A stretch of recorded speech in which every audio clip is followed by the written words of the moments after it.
Okay, we're going to go ahead and get started with the first SPC meeting of this school year. We'll start by saying the Pledge of Allegiance.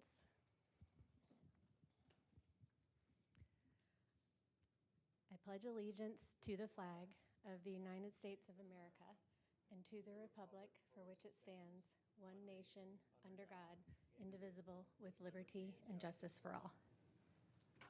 Okay, and now we have our land acknowledgement. As we gather for this meeting, let us take a moment to reflect on the meaning of place, and in doing so, recognize the various traditional lands on which we do our business today. We wish to acknowledge this land on which this SPC meeting is taking place. For thousands of years, it has been the traditional land of the Hohokam, the Akimel O'odham, and most recently, the Salt River Pima Indian community. Today, this meeting place is still the home to many indigenous people from across Maricopa, and we are grateful to have the opportunity to live and work on this land. Okay, so the first item on our agenda is an extended question and answer with Dr. Menzel, because it's the first meeting of the year. Okay, can you clarify some of the chatter about enrollment? So clarify chatter about enrollment. I'll start by saying we are in a position where we have fewer students than we had last year. That was expected. If you look at our demographic study, they predicted that we would be down 2.4% for this year over last year. We're down about 1.9% or 415 students. The board meeting last night, I shared some data with respect to an analysis of if you track our cohorts over time, and there are a couple of things that I think are important. One, we had a senior class at the 10-day period last year of over 2,100, and we have an incoming kindergarten class this year of 1,248. So there's 866 student swing between the kids who left at their senior year and those coming in. And then if you look by cohort, so kindergarten to first, first to second, of the 12 levels, 9 of those maintained or grew. The lowest growth was 2. The highest growth was 292 between 8th and 9th grade. There were 3 levels where we lost students, but at no level did we lose more than 30. So we made up that difference. So we're down 415 students from where we were a year ago at the 10-day count. That's better than what was predicted by the demographers, and the largest part of that is explained by having a larger graduating class than you have incoming kindergarten class. Does that help? Okay. How is the late start going at Saguaro, and will any other high schools get the chance to have a late start? I appreciate the question. I haven't heard any concerns, nor have I heard any specific praises about the late start, except for people who were excited to have that option. We had done a pilot project a couple of years ago, and then if you look at the research about adolescents and sleep requirements and their biological clock, this was an opportunity to be able to serve a couple of different interests. And we've said that if other schools want to move in that same direction, we're willing to do so. So we'll track and see. I'm not sure how many students decided to sign up for the late start, so that's information I still need to gather. So essentially, you at Saguaro, you can be periods 1 through 7 or 2 through 8. So you start an hour later and finish an hour later. If kids were interested in doing a late start at their school, how would they make that known? Well, they can share that information with their principal or with their counselors. Okay. This year, several seniors who have been studying Spanish since 8th grade were unable to take AP Spanish as planned because of a master schedule conflict at their school. Other upperclassmen were unable to take AP Science classes they had signed up for because of master schedule conflicts. These students were all notified the week before school started. Is there any oversight for the development of high school master schedules?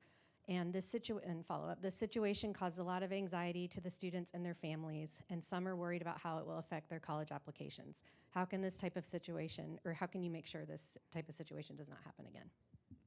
So I will do my best to answer the question. Unfortunately, Dr. Sakos was unable to be here this evening. But master scheduling is pretty complex in as much as we'd like to think that it's a simple thing, you're juggling a lot of different things depending on what school you're at. So I'll give an example. If you're at Desert Mountain High School, IB students have a particular trajectory. If you're not IB, then you have some different opportunities. And for IB, the sequencing matters in ways that maybe it doesn't matter for those who are not in the IB program. AP would be a similar kind of thing depending on, students have multiple interests and not all can take everything at the same time. Knowing in advance and being able to plan for it is appropriate. And it's one of the things that we need to work to build capacity within each of our schools to make sure we're on top of the master schedule. I would need to have Dr. Sackos work with anyone specifically with respect to the issues that you're identifying. We also want to be able to work across our schools. So sometimes there may be an opportunity using technology for an AP course, for example, to be able to do some things remotely with, if the schedule works with a teacher who's providing that instruction from a different campus, but using technology so you don't have to worry about the transportation. Okay, at a recent AIA officials training, it was announced that Peoria Unified would be postponing outdoor athletic competitions when the temperature is over 110 degrees. Does SUSD have any policies about heat and athletics during excessive heat, or is anything under consideration? So I did ask our athletic director to follow up on that, and he was told by the Peoria athletic director that's true for middle school sports, but not for varsity. So that's one thing we'll have to look at. Heat is always an issue for us, and we work to follow the guidance of the Maricopa County officials and the AIA. And there are times where events can be postponed as a result of heat, and just like they are if you see lightning or have other weather-related concerns. I don't know of anything that is a hard and fast rule, because the other challenge we have is unless everyone's operating by that, finding and scheduling makeup dates is really challenging in the schedules. But safety is the first priority, both for our district and for AIA, so we continue to monitor those things. Does anyone else have any questions they want to ask, just with the microphone? No? Okay, can you update us on the governing board meeting last night? So I know you had a discussion on the KPIs. Can you kind of summarize what was discussed and what you're going to be working on for September? So we spent almost 3 hours working on that, so I think I can do it in about an hour and a half. So the board started by with a review, and I want to give a shout out to Dr. Benson and all of our team members who were here. We reviewed where we were with respect to the KPIs, modifications that have been recommended by the administrative team, as well as some things that we think can be even eliminated. And had, I think, a very robust and positive conversation around the 5 goal areas in the strategic plan, some things that the governing board members would like to see added. There was consensus on some of the things that we said, okay, either those were checkbox and we did them, don't need to carry them forward, or it didn't really give us the kind of measurement that moved the needle related to our district priorities and becoming world-class future focused. So I thought, even though it was a long meeting, a very constructive conversation. Dr. Benson will be working on capturing all of that, bringing it forward for governing board approval at the meeting next Tuesday.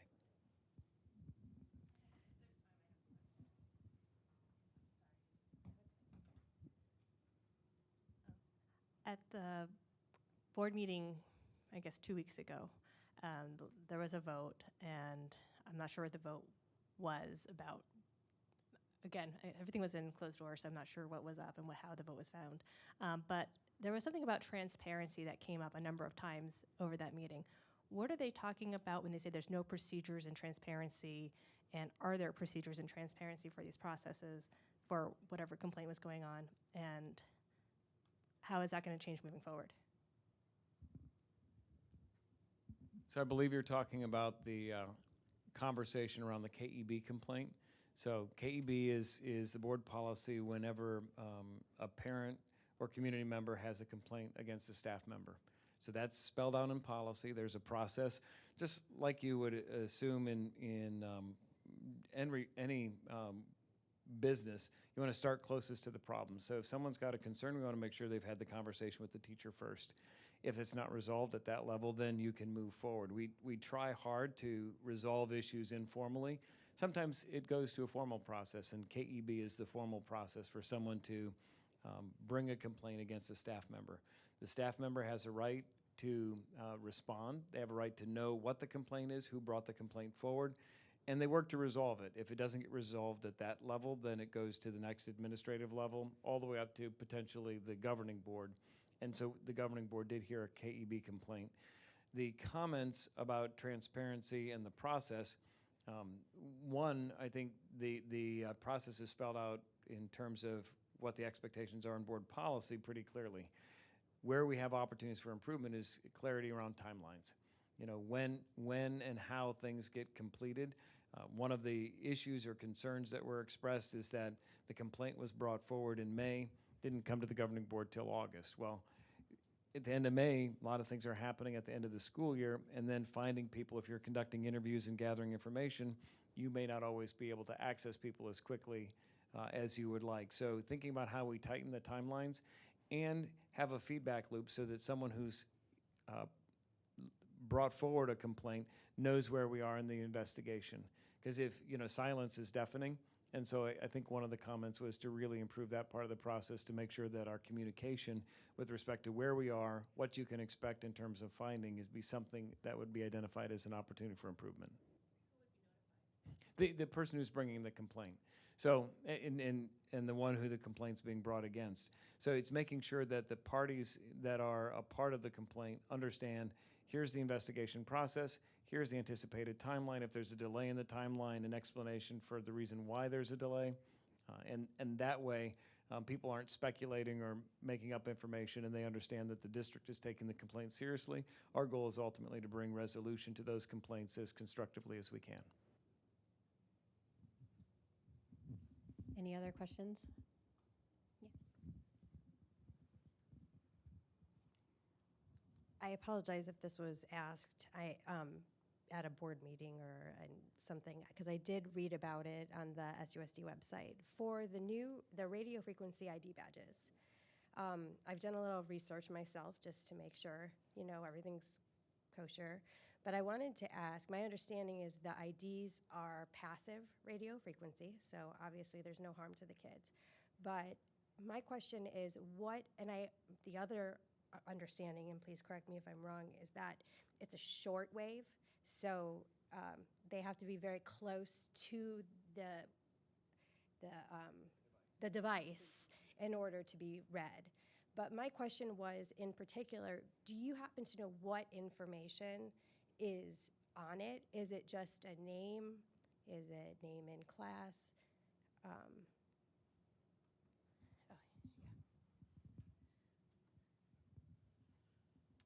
So the card itself connects to a database that really just has like an ID number.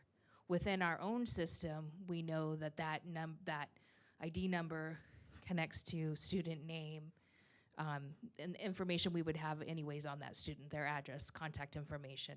So what the vendor sees is really just, or what comes through on that is really just like an ID number.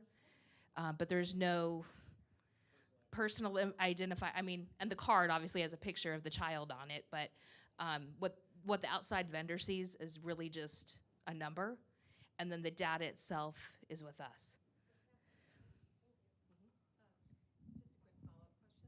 I know that it's for tracking for the buses.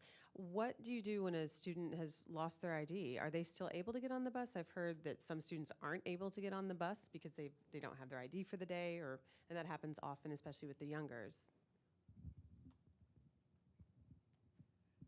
Sure.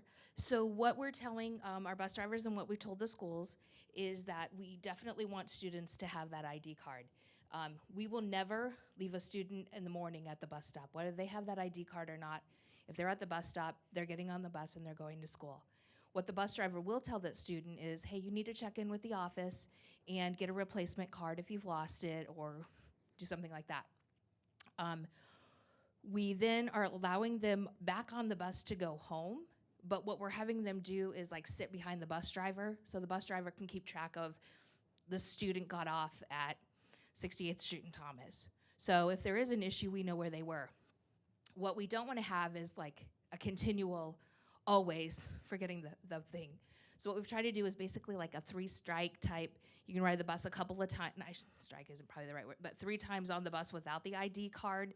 And then what they will say is, you're going to have to go back to the office and have your parents pick you up, because the concern is if they continually don't have it, it defeats the purpose of, you know, having the system in place. And the system really is so that we can tell the student is on the bus and the student got off the bus here, in case there is an incident.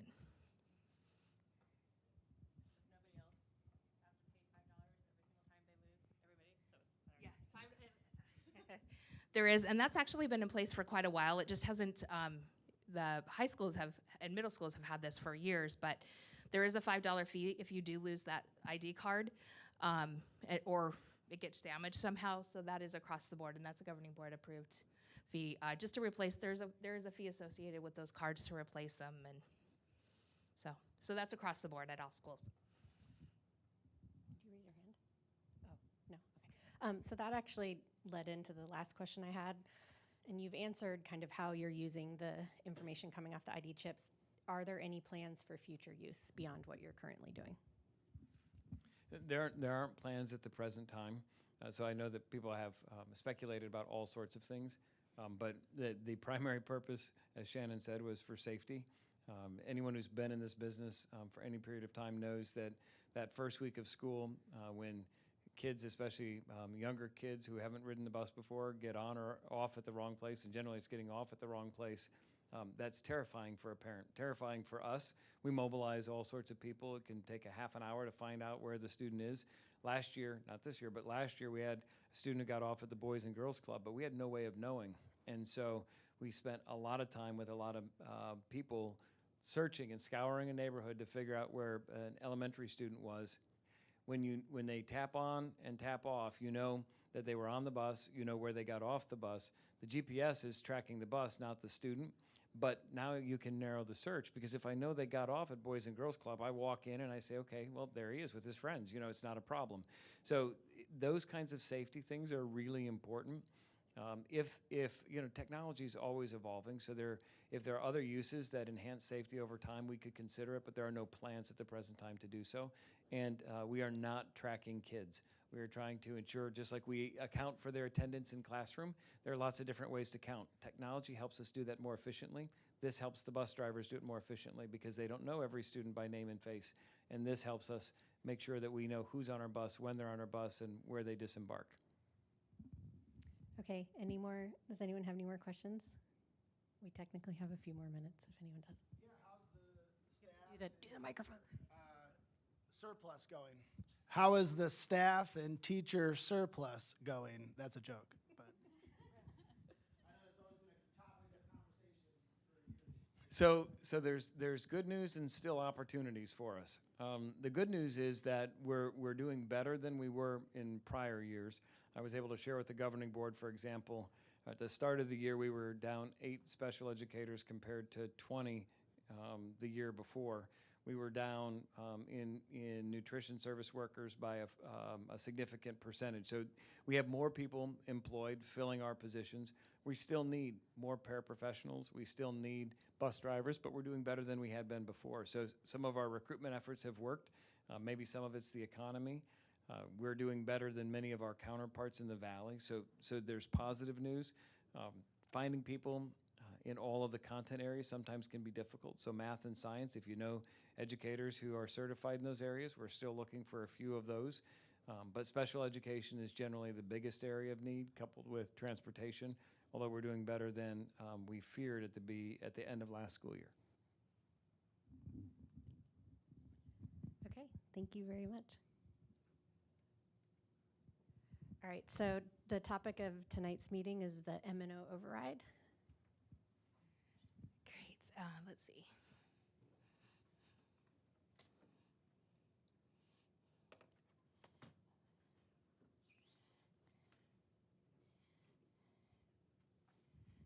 Great. Okay.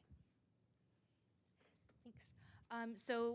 As was mentioned, we have a maintenance and operations override that we are taking out to the voters in November. It is a continuation of one that we already have. So this one, oh, good, that makes it easier. This particular override that we're in right now was passed by the voters in November of 2019. So if it feels like we just did this, I really do feel like we just did this. But they don't last that long. And unfortunately with M&O, because it is people, it's salaries, and that's a huge portion of your budget. When it comes to an M&O override, we have to renew them earlier than like the capital override. They last for the same amount of time, but with an M&O override, it starts to phase out 3 years before it ends, which is a good thing if you're trying to, it'd be impossible to get rid of $20 million in 1 year. So because of that, you have to go back earlier than the 7 years where it's in place for. Whoops, I went too far. Let's try this again. So just a little bit of background about the M&O override. Like I said, it is a continuation of one that was approved in 2019. It's a 15% override. And what that looks like is within our budget, the state says you get X amount of dollars for students, and you have and we put in how many students we have. There's a couple other things that get added to it, and it becomes what is our revenue control limit. So the override is based off of 15% of our revenue control limit. So it changes every year depending on how the state funds us per pupil, and then where our enrollment numbers are at, but it's based off of that dollar amount. This would be a new authorization. It is a year early, and so because it's a new authorization, even though the one we have right now, we still have a year on, we would start this new authorization if it passed in July of 24, so next school year, the 24-25 school year. If it did not, and then would go until 29-30 is when we would start our phase down or need to go out again for vote on that. The election's November 7th, and like I said, it is a year early. There's a couple reasons for that. One reason is that if an override does not pass, this would give us another opportunity to go out a year again before we had to start that phase down process. I want to be optimistic and say it's going to pass. I believe it's going to pass. I believe it's a good thing. But I do know in our district we have unfortunately had them not pass. And so it made sense to go a year early just to build in a little cushion before we have to look at what would happen if it didn't. So with that, it would be a year early. And if it did not pass, then we would have one more year to make an attempt at it.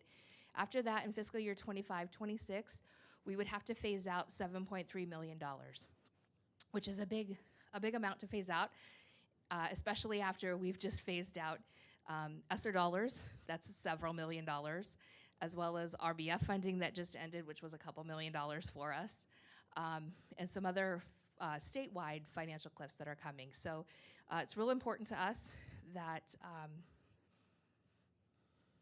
this continue.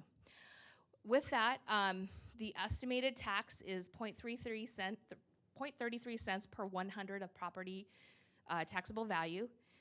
And so that looks at, some people say, well, okay, my home value is this amount on Zillow. Your property tax value is actually different than what's your Zillow estimate. But it's based off of that. It would be about 33 cents per 100. It's in line with what it is now because this is a continuation. And again, it would generate approximately $22.3 million in the 24-25 school year.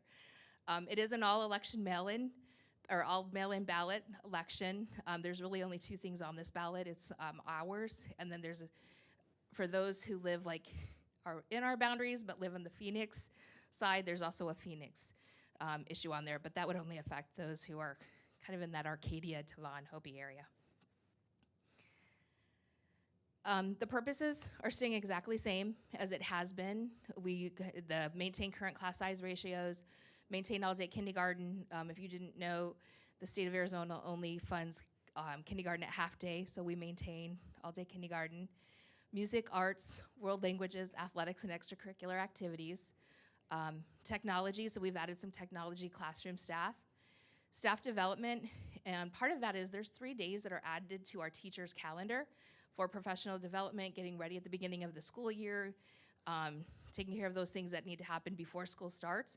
So there's 3 additional days that are actually factored into that years ago when this was passed. And then continue to provide competitive teacher compensation.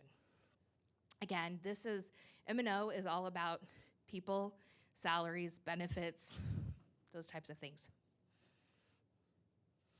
This just kind of looks at, and I was hoping to have the new table for the 23-24 school year, but unfortunately the county has not finalized that for all of the districts. So this is looking at what it was last school year for these are considered our peer districts because they're similar in size. And so just looking at primary tax and secondary. Primary tax is like your normal, this is what the state says for education. This is how much they're allocating per pupil for education. Secondary would be voter approved things. So that's gonna be your bonds, your district additional assistance or capital overrides, and M&O overrides.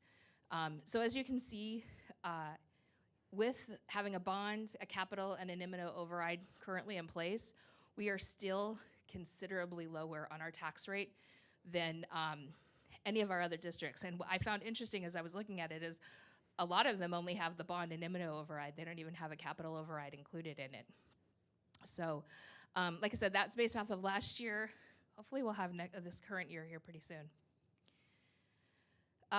With this, it basically shows, and this will be in the voter pamphlets that'll be headed out here soon, but it shows basically what that tax would be depending on what your assessed property valuation is. So the average home is $523,000 in Scottsdale. So your annual tax would be $173.78. Again, this is a continuation. So it's not like it's a new tax that would be going up there, or like with the capital override, we were increasing it, it was additional tax. This is what you're essentially already being taxed for M&O override purposes. So with that, I'll open it up to questions.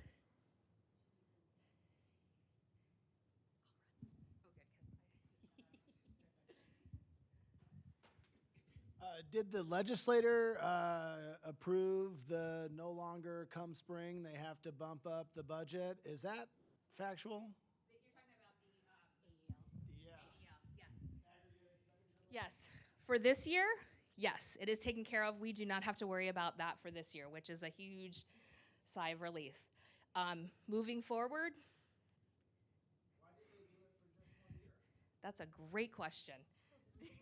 So because of the way it's built into the Constitution, they can override on an annual basis only, unless they identify a permanent fix. So that's part of the conversation. You know, is there voter appetite and willingness to look at a ballot initiative? That's a pretty significant ask. But for the foreseeable future, we anticipate they're going to need to do the AEL. Although what we don't know in this coming cycle is, given the spending of the legislature in the last year, there's not money left in the bank. And the revenue projections are down pretty significantly. So the increases that we saw the last 2 years are not something that will be repeated in this next budget cycle. We still may exceed the aggregate expenditure limit based on how it's calculated. But that's why they didn't do it for multiple years, is because per the Constitution, they can do that on an annual basis.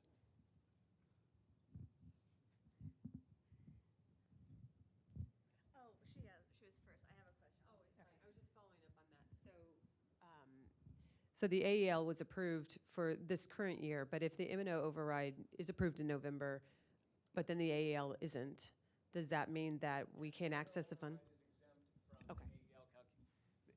The M&O override is exempt from the AEL calculation because that is on top of what the state provides. So AEL is tied to the primary M&O and the primary capital funding, but not the overrides.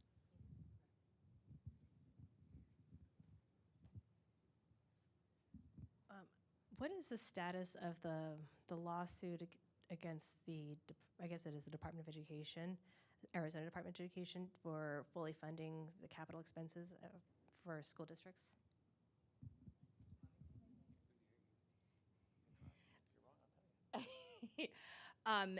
It's still, there are some things that happened with it, but it is still moving forward. I don't know, have they set a court date? So it was delayed when Governor Hobbs and Attorney General Chris Mays came in. They have identified a date sometime in 2024 now for a resumption of the court case. And in the meantime, there has been an increased investment in school facilities and a renewed interest in how do we do the inspections that were expected. So some movement on the part of the governor and the new administration to address some of the concerns that were brought forward in the lawsuit, but the lawsuit itself will still be moving forward to finalize what the state's obligations are.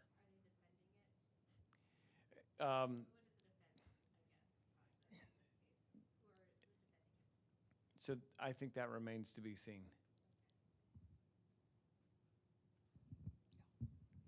I have a question real quick. When is the last time the M&O override didn't pass, and what happened when it did not pass? 2013. Actually, did it in 16? No. Yeah, it did that one. Yeah, 2013. It actually went 12 and 13. There were 2 years that it did not pass, and it was brutal. They cut facilities, they cut specials, they cut positions, they class sizes increased. Music, art, and PE were only offered like twice a week. It was, yeah.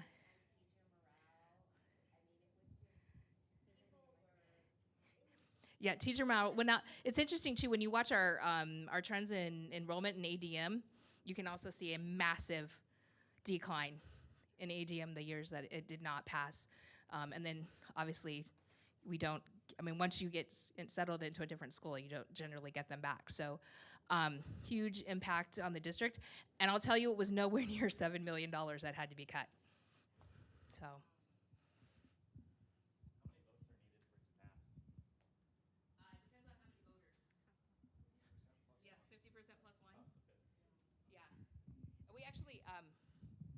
We don't know yet how many voters, because there's still time to register, so we don't know quite yet how many voters will be eligible to vote in it, but basically 50 plus 1.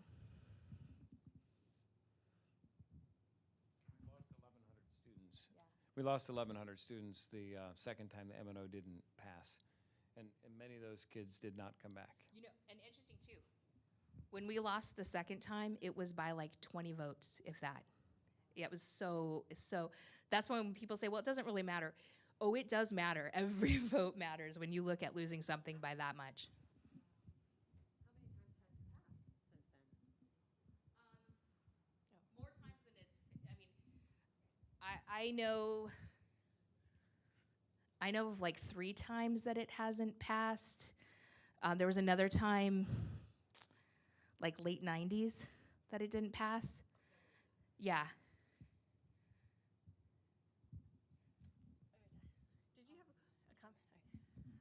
I read on Twitter, I didn't actually read the transcript, it would have been too upsetting, that one of the state reps, I think for Peoria or Glendale, gave the AZ Ed her $10 million surplus to market the ESA, the universal vouchers. Well, let's put that aside. But what is SUSD's marketing budget? What is done at the district level to promote the school and also the M&O?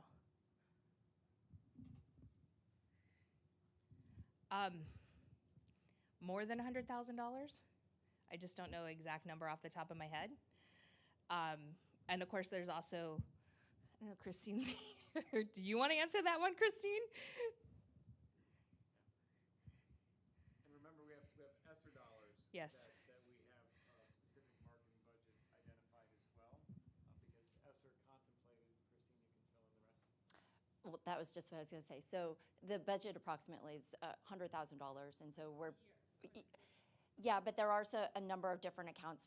If you're looking at capital, so like Parent Square and some of those kinds of things, the website also come out of that. So if we're talking purely marketing and advertising, it's right around there, and I don't have the exact dollar amount. But we also have ESSER dollars, that are available through the grant to help recapture some of the enrollment that was lost during COVID. And so those dollars were being, very strategic in how we use those and rolling out some email marketing campaigns, digital marketing. You're going to see a whole lot more of that in the next year, especially as we get closer to kindergarten roundup and some other enrollment opportunities.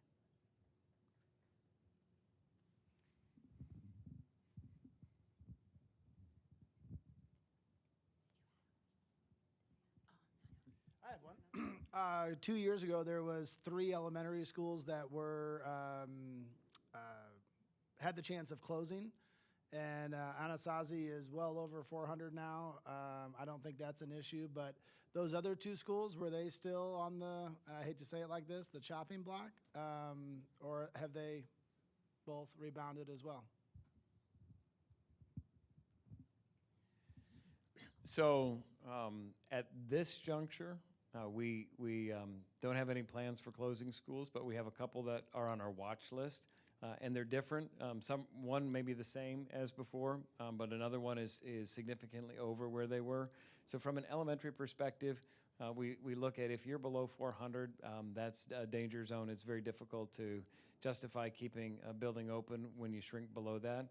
We have only 2 schools, based on the numbers that I've seen most recently, that are below 400 in their enrollment. And one is really close to 400 and had been over it before. One is 40 some odd students below 400. So we're monitoring those things. It's really important. That's why our marketing efforts to attract and grow enrollment are important.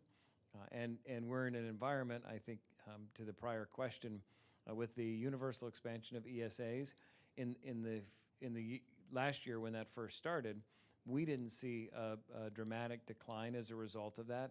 Most of the ESAs that were claimed in the Scottsdale boundaries were from people who were already attending private and parochial schools, and that's borne out in the state's data. We have early evidence that we have lost some students this year, maybe to Notre Dame Prep based on some records requests, through the expansion of the ESAs. And so that's part of the environment where choice is expanded even further, and money is now going to support private and parochial education, not just district schools and charter schools, but that's expanded. So it changes the game in terms of how we compete. But we want to be the first choice for parents who live within the boundaries of Scottsdale, and we want to be the choice for those who work in Scottsdale and they want to bring their kids here, or who live on the periphery and want a world-class future-focused education for their children.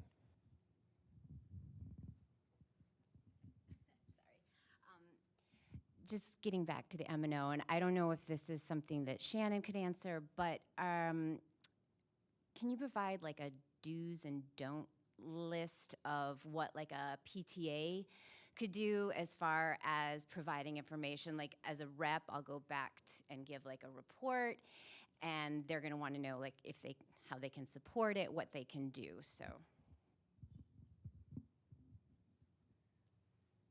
As a PTO, because you are not district employees, you are a PTO.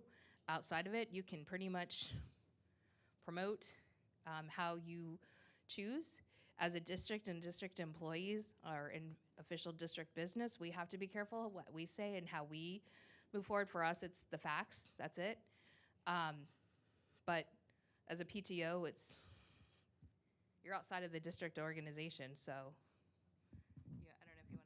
Well, but we can't expend district resources in advocating for the M&O. So it is strictly information. So we have a do's and don'ts list on our website for employees that provides a helpful guidance because we don't want to cross that line.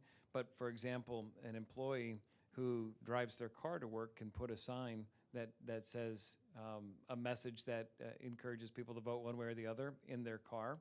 They're allowed to do that, but they can't have it in their classroom. They can't talk about it in terms of for or against a ballot proposition, any ballot proposition, not just this one.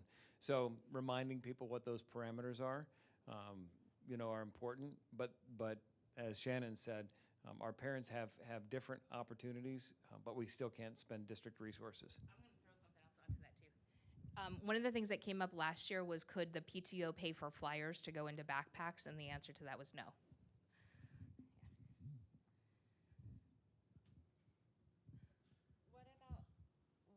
what about for PTOs meeting on district property? Outside the school day?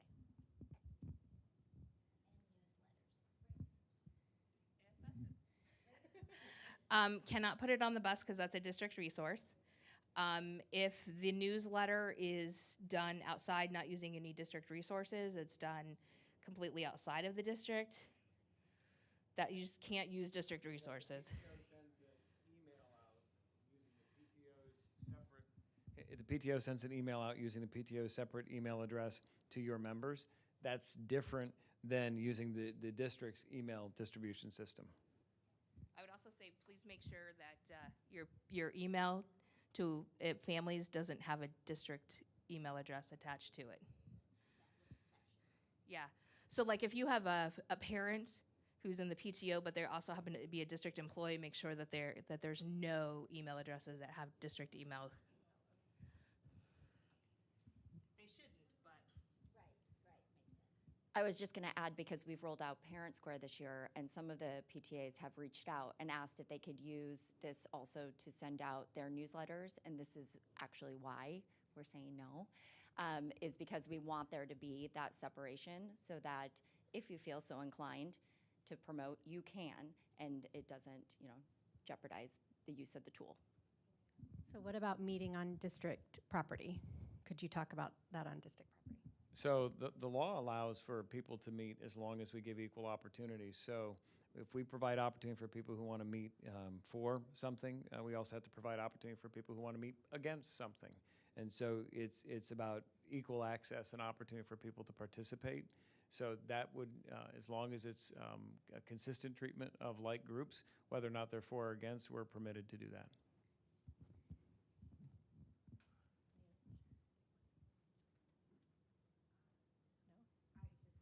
Do charter schools have to do M&O overrides? They don't have the ability They have no to. authority. Do they need to do M&O overrides? Depends on who you ask. No, the charter schools don't have an ability to be able to do any kind of bond or override, which is why in some cases their funding is higher than what we receive.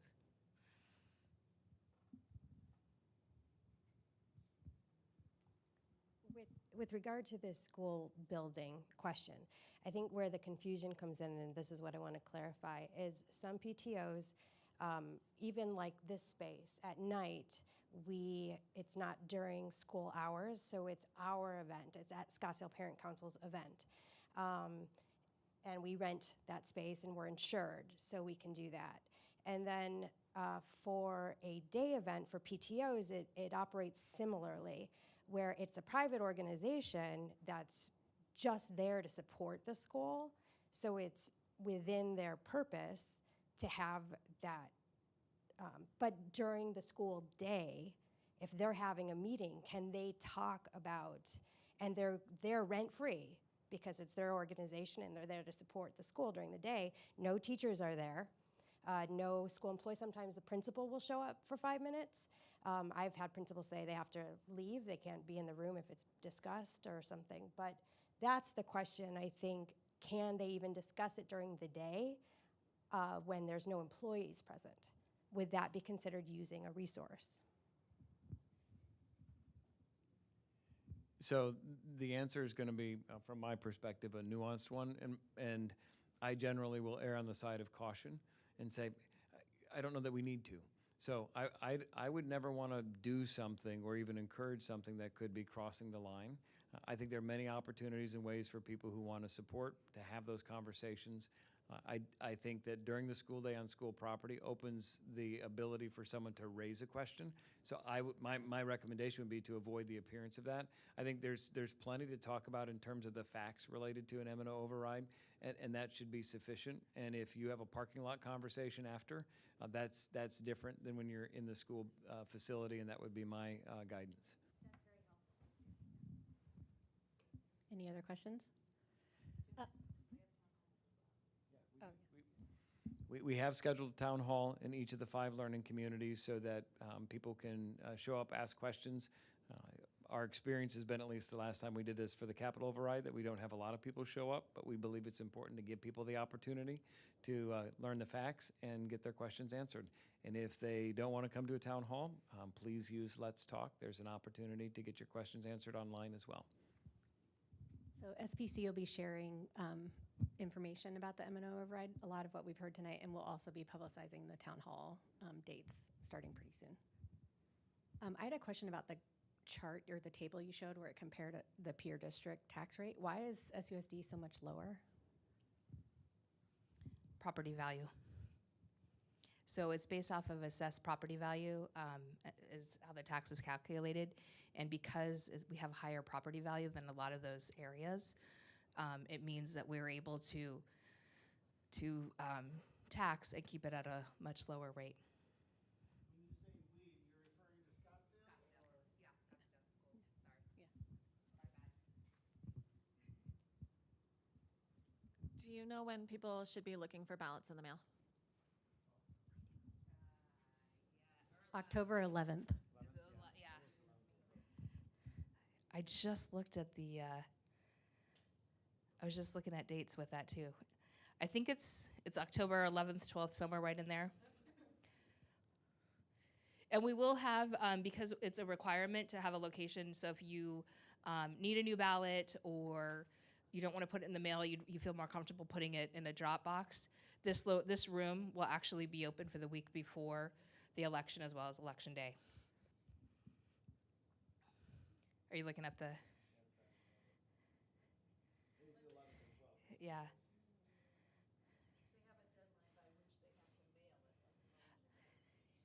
Yeah, you can't mail it. Yeah, if it can't be like, oh, it was postmarked by November 7th. It has to actually be received. Yeah. So if it starts to get close, then I would say drop it off to make sure that it gets counted.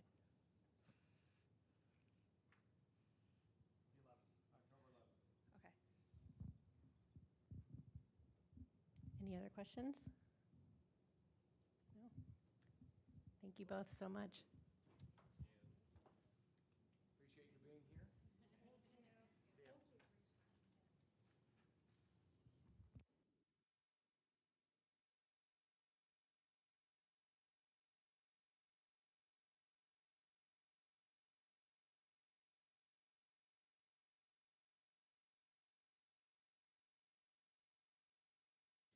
Okay, so we're going to finish up the meeting with kind of some updates from the executive board. And so the first thing we're going to do, although I think most of you know a lot of us, is introduce the executive board for this year. So I'm Kim McClure. Kirsten Markson isn't here, but she's our treasurer. And I'm going to make you say hi if you're here. Oh, me and my notes. I'm Brianne King, and I'm co-secretary with Kate Gibson, who's not here this evening.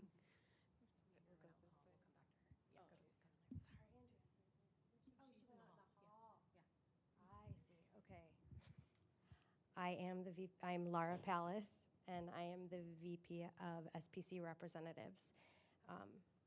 There's a, and I'm here to help. This isn't being recorded, right? Live streamed on YouTube. Okay, Brian Novak is sitting here. He is our VP of Advocacy. Just say, you don't want to say hi? Okay, fine. Yes.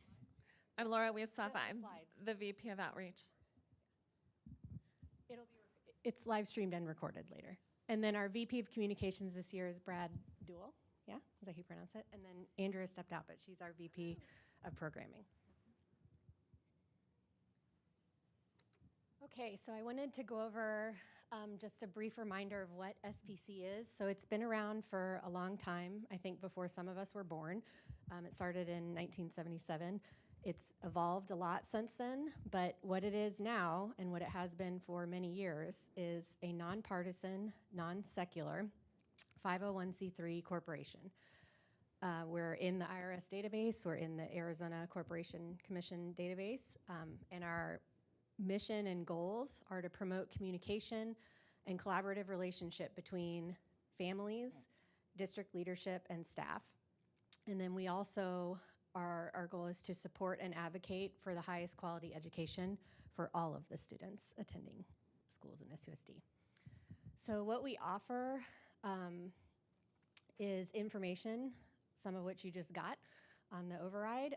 So the words underneath the boldface information are examples of general meeting topics that we've had over the past couple of years. So school funding, curriculum, teacher qualifications, school safety is, that's an evergreen topic. We've went over the governing board, technology, and much more.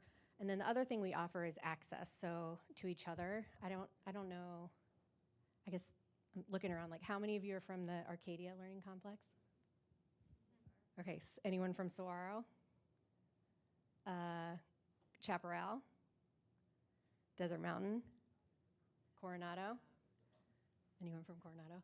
Okay, so we have 4 of the 5 learning areas represented just at this meeting, and I'm sure you guys have all seen that map where it's like the colored rectangles, right? SUSD, the district, is kind of a weird shape, and it's like 30 miles north to south, 30 miles east to west. So it's a big district, and getting easy access to each other in the same room, I think, is pretty cool that SBC does. And then also to district administration. So tonight we had the superintendent here, we had the chief financial officer, we had the marketing director, and then also the associate superintendent was here as well. And you can talk to them face to face.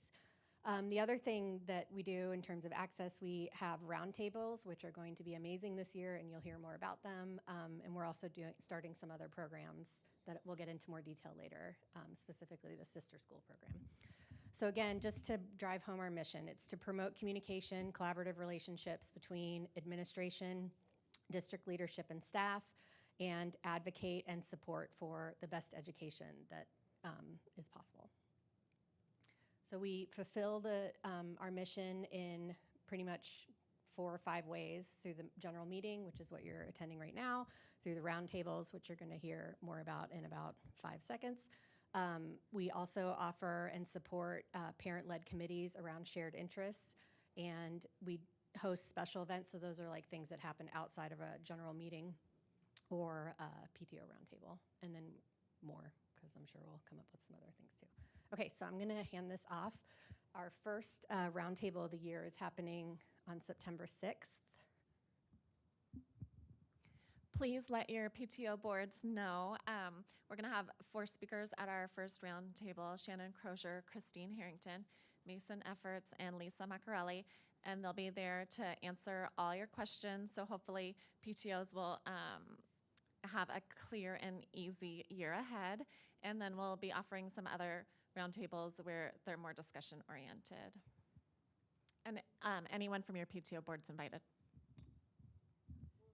Email forthcoming. Oh, I guess that's CocoPaw's first APT meeting at that time. Like, will there be Plenty more. There'll be plenty more, but this is the only one. Yeah, this one sounds really good. Maybe. We have a very new, like a lot of new people on our board. So, You can also invite chairs, like if you have a big event chair that you want to have meet Lisa. I thought that would be a good idea. yeah. And then, so maybe send one representative from your board that could miss the meeting? Or an active. Is a good communicator. You should come, because if you're I think it's a great idea. I know. Well, I'm supposed to. Okay, yeah, we'll figure it out. I think an active volunteer, Oh, I'm so sorry. Oh, you're good. who's going to get that information and ask those questions is important. Sorry.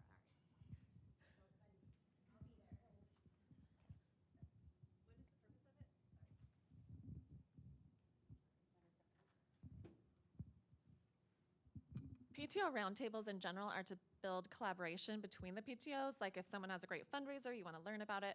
But this first meeting is to get the information we need. So Shannon Crozier is going to talk about tax credit dollars, as well as how to gift, how your PTO can gift, and how your PTO can understand where the gifting goes and look at their finances at the school. Christine Harrington is going to help with you helping market your school if you're interested in that, as well as, and then Mason Efforts is going to help you learn how to get parent information if you want to be able to email your parents. And Lisa Maccarelli is going to help with your event planning for on-campus events, as well as events through the city of Scottsdale. Does that sound good? Right? Yes, absolutely. That is a good one. So these speakers basically have a wealth of information that PTOs can benefit from, and they're decided to put them all in the same room together. Difficult the questions that come up with PTOs year after year. I think being able to have access to the district personnel who can answer your questions and answer the PTO organizations, because you have like 29 or less, because some schools don't have PTO organizations. Oh, is it? Oh, no. Because I think Laura is, so, yeah. And we're gonna also, I think Kim was talking about, even with this meeting, we're gonna do a little bit different things to make that information available.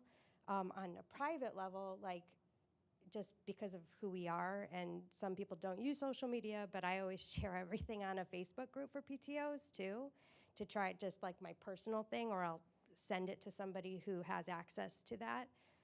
So we're gonna try to get the information to you, and we're also gonna try to have more. This is just gonna be like a slow rollout of a more access to these kinds of events.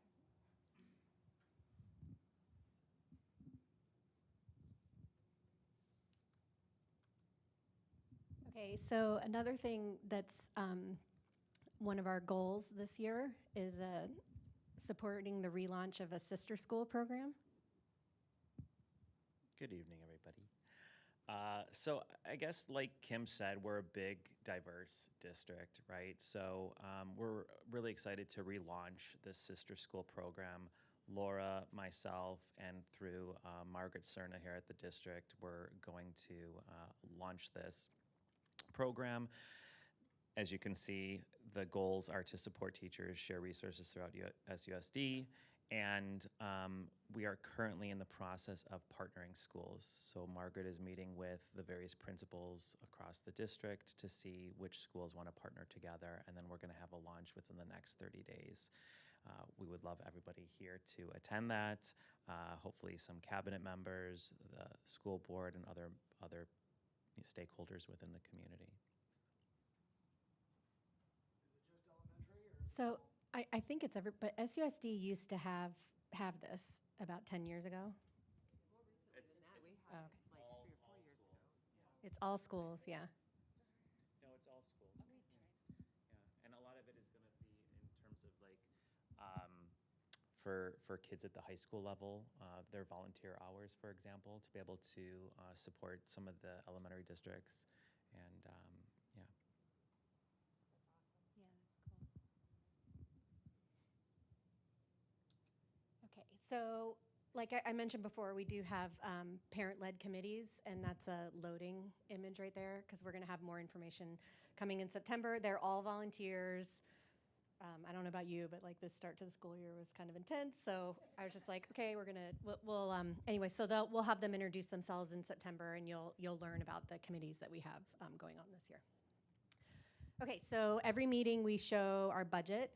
In the future, I'll show you like updated monthly budget. So this is the budget for this school year that we approved, the board. So I mentioned before that we're a 501c3. And we're all volunteer. We have no one takes any kind of salary. We're 100% dependent on donations as a 501c3, and so that's reflected in our budget. So we're hoping to raise about just over $2,000 this year. All of our expenses are related to hosting these meetings. Our biggest expense is the insurance, which we have to be able to reserve this space to bring all of us together. We pay for a Zoom subscription. We have a lot of our executive board and some of our committee meetings happen on Zoom as well. We have accounting software. The website isn't due this year, it's due next year, and I think it's actually about $400 as well. Email server, business licensing, post office box, all the stuff that we need to communicate with you and to book these meetings. Okay, so now we're going to talk a little bit about SPC reps.